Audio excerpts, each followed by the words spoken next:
What is value? You know, Oscar Wilde, the author of The Picture of Dorian Gray, lived in the 1800s.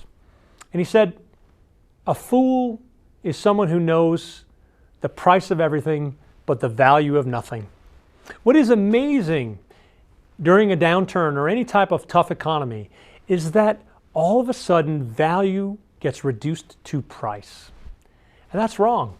Just witness the last Christmas season we had. When people were struggling to buy things, all of a sudden 20%, 30%, 40% off. It pretty much didn't matter where you went, there was a discount.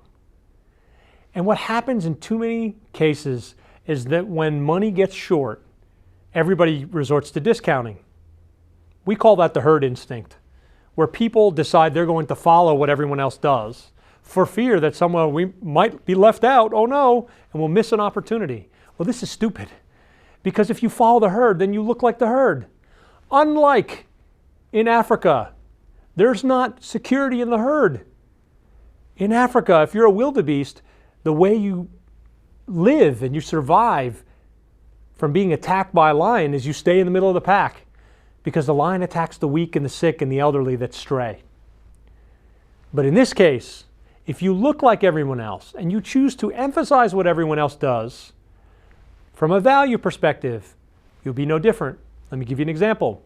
I worked with one firm as a client, and they sold their services in the CRM or customer relationship management space. I tried to convince them to change their message, and they wouldn't listen. When you ask them what makes you different and better, they said people, process, and technology. Well, I was very fortunate because they got a wake-up call partway through our engagement. The CRM community came to the Boston area, which is where we're based, and had a large trade show. And one of the partners in that business walked around and came back from the show, and she said, you know, everyone else says the same exact thing we do. And that's the point. If you say what everyone else does for fear of appearing like you're not going to be like everyone else, then you're going to not stand out to anyone. Back to our question. What is value? Value is always in the customer's eyes. It varies according to the customer, to their segments, and timing. And I want to give you a dramatic example now of how value has absolutely nothing to do with price. Suppose someone knocks on your door while you're comfortably at home at 8 o'clock at night watching TV with your wife. They say, sir, I'd like to offer you a choice of this jerry can of gas or $100,000. Which would you take? The $100,000 in the form of a gold bar. You take it, of course. At that moment, it's far more valuable to you than any gas. Now, let's change the scenario. You're visiting Egypt with your spouse and your kids. You've rented a Range Rover to visit the pyramids 50 miles outside of Cairo.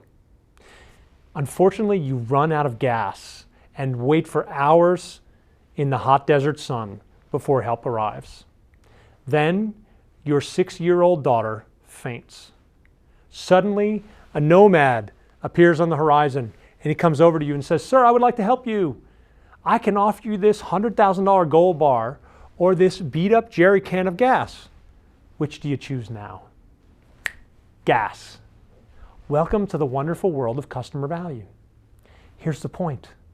Value changes according to your customer's needs, their segment, their timing, and their situation.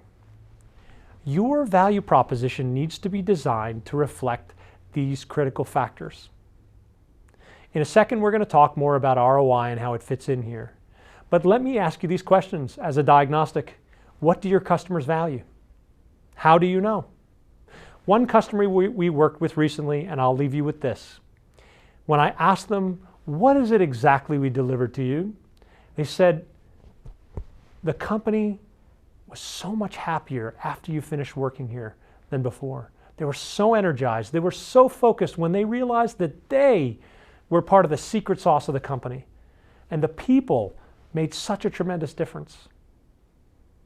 In another situation, a CEO said, I sleep better at night because of working with you. That's what people need. They need peace of mind. They need results. They need assurance. They need guarantees. They need insurance. They need some type of reassurance for you, or reassurance from your product or service that will take something off their to-do list and allow them to relax and focus on the rest of the stuff that they have to worry about in their business. Next, we're going to talk about the ROI myth.